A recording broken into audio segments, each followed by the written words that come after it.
Randy Boissonnault is once again leading off our show today. When hearing that, I'm guessing that a lot of you thought of the first question I thought myself. Which Randy? Is it Randy Boissonnault, the other Randy, or the newest alias, Cocaine Randy? Stay tuned for the rest of the show and you'll find out. Also on the show today, we'll be discussing the return to the spotlight of former Prime Minister Stephen Harper, how Calgary Mayor Goot Gordek asked Calgarians to find any theoretical budget cuts she could make, which she deemed impossible, to not affect essential services, but people answered her call. We'll also dive into how Alberta dominated Canada's job growth in October, accounting for more than 91% of national gains. Lastly, we'll cover the recent news of Edmonton Police Chief Dale McPhee stepping down. But I know you guys are probably itching to hear about Randy, so let's dive back into that story now.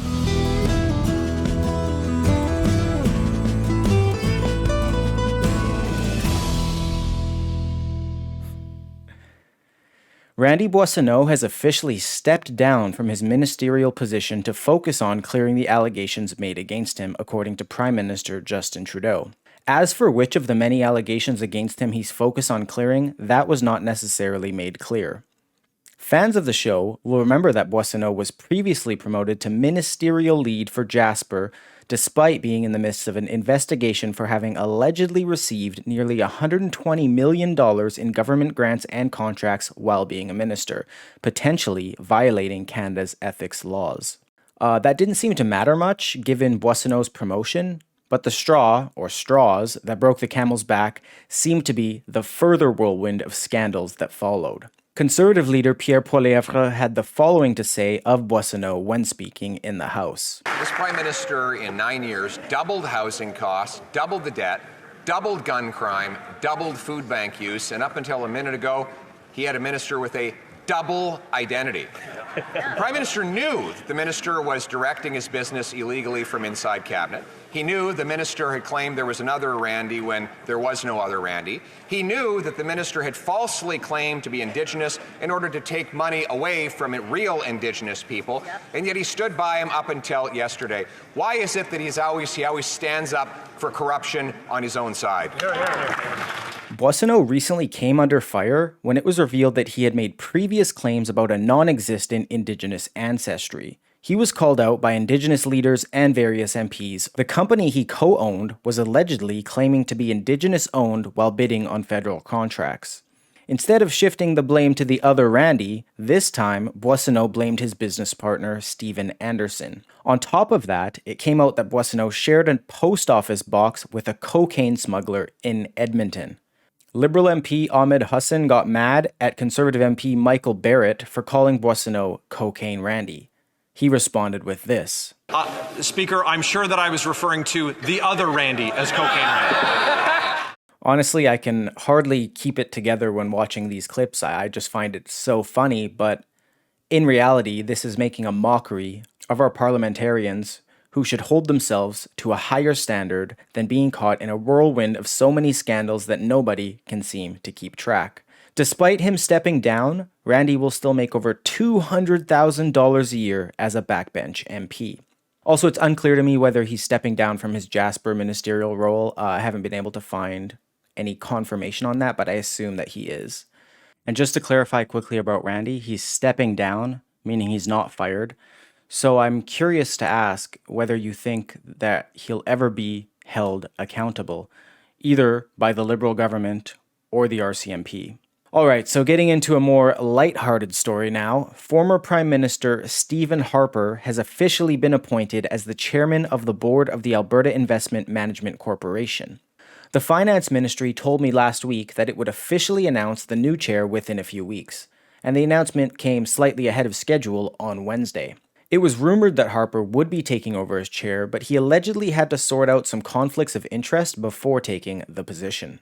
Alberta Premier Danielle Smith thanked Harper for accepting the position. She said, quote, "As one of Canada's most successful prime ministers managing our national economy, our province is thrilled to have you take charge of AIMCO and get this fund performing to the level Albertans expect."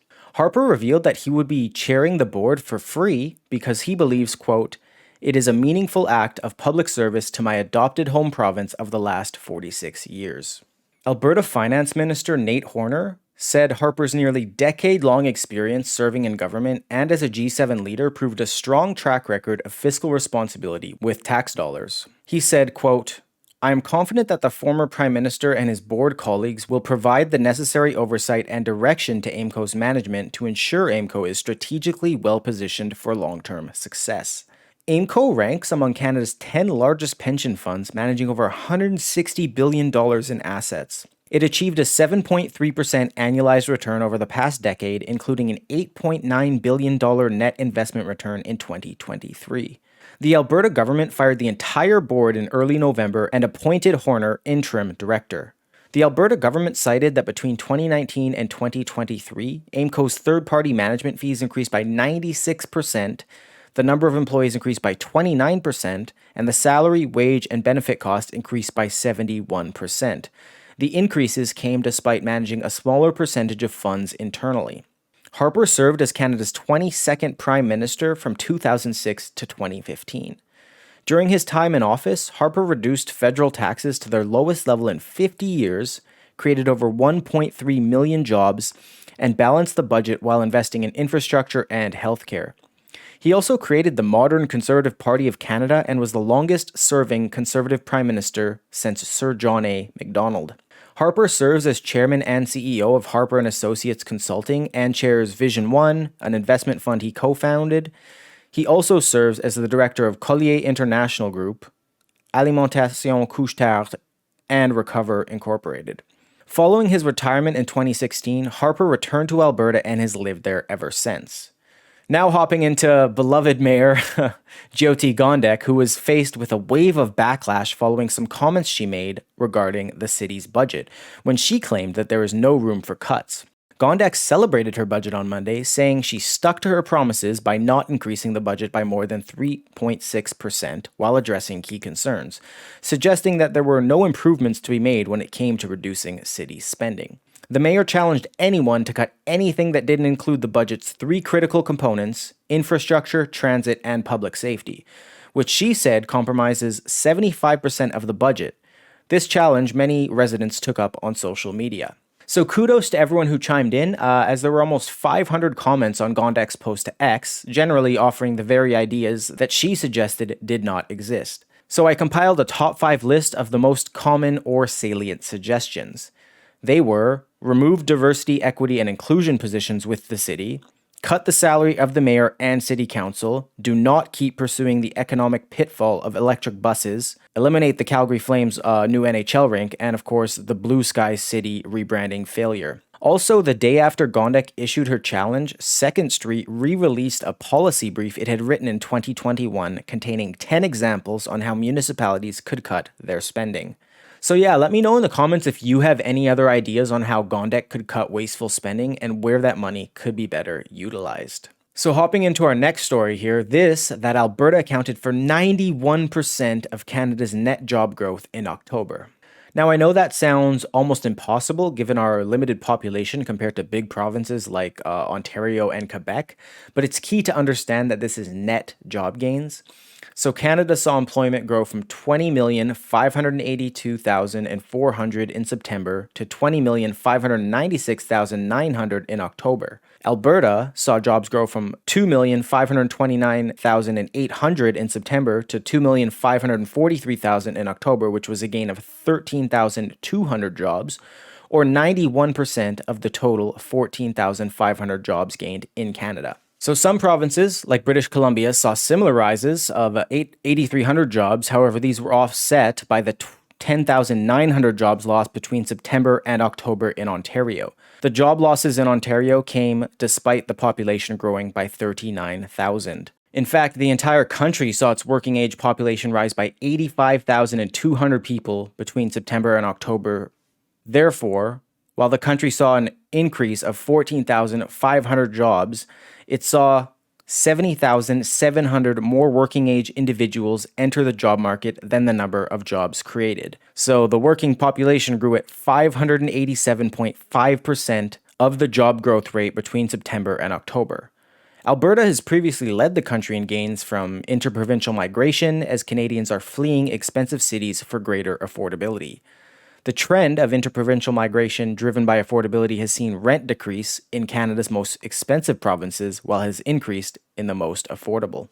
While Alberta's population grew, it fared much better than the rest of the country. So between September and October, Alberta's population grew by 14,400, and of course, as I said, the employment grew by 13,200. Therefore, only 1,200 more working class people entered the job force than did jobs, or a rate of 109%.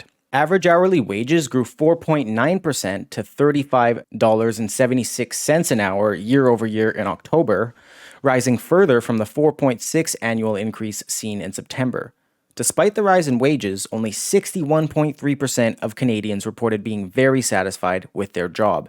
This was a decrease of 0.9% since October of last year. The younger people were, the more likely they were to be dissatisfied.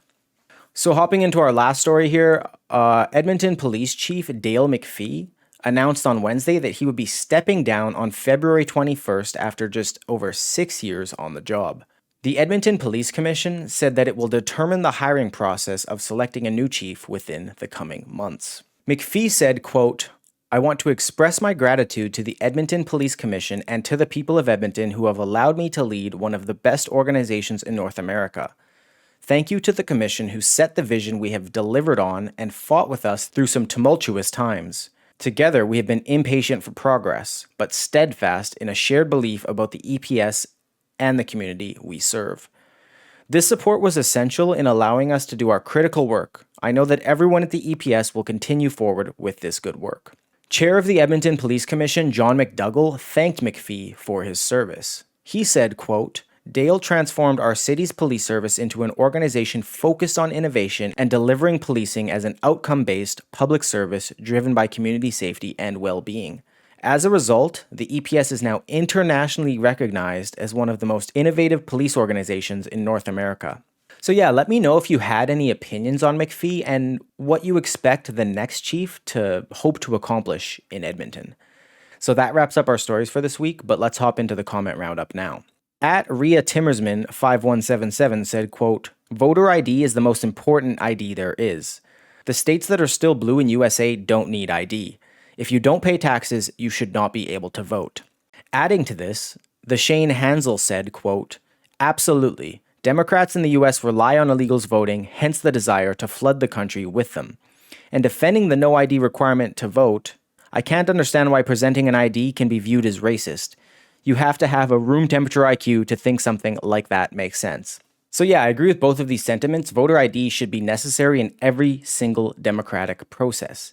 It is a vital aspect of democracy. I mean, illegal immigrants should not be voting in our elections. I don't know why anyone would argue against this. The next comment comes from @ordinary_Canadian Y6P, who said, quote, "I'm a lifelong Conservative supporter. I think the Conservative Party should not take a 15 or 20 point lead for granted. These numbers are bound to go up and down between now and the election day. The Conservatives should attempt to build a broader coalition consisting of young females, moderate Muslims, and yes, even with the PPC of Maxime Bernier. Come election day, every vote will matter. That's how Trump won down south. And also, work out some sort of deal with other opposition parties to force an election, instead of painting all of them with the same brush. Trudeau has become too costly and destructive to Canada for another day." Yeah, I wanted to highlight this because I agree that the Conservatives have a long way to go before the latest day the next federal election could take place, which is October 2025. And if they get complacent, they could certainly lose the lead they've seen in the polls. And on top of that, these polls are meaningless at the end of the day if the election results are different. I think the Conservatives should do everything in their power to keep growing their base and aim to get as close as they can to 100% of the vote, instead of thinking they already have the election in the bag, because remember, nothing is guaranteed in this life. The last comment comes from @SparePartsArmy 2.0, who said, quote, "I'd like to see Harper continuing doing whatever he's doing, wherever he's doing it, and not getting near power." Yeah, so this was a theme I saw develop in the comments among some of you that said you weren't interested in seeing Harper return in any way, which took me by surprise because many Canadians I've spoken with consider Harper to be the best Conservative Prime Minister in our country's history. I'm curious now if your opinions have changed, seeing the role that Harper will take and that he will be doing so for free on a pro bono basis.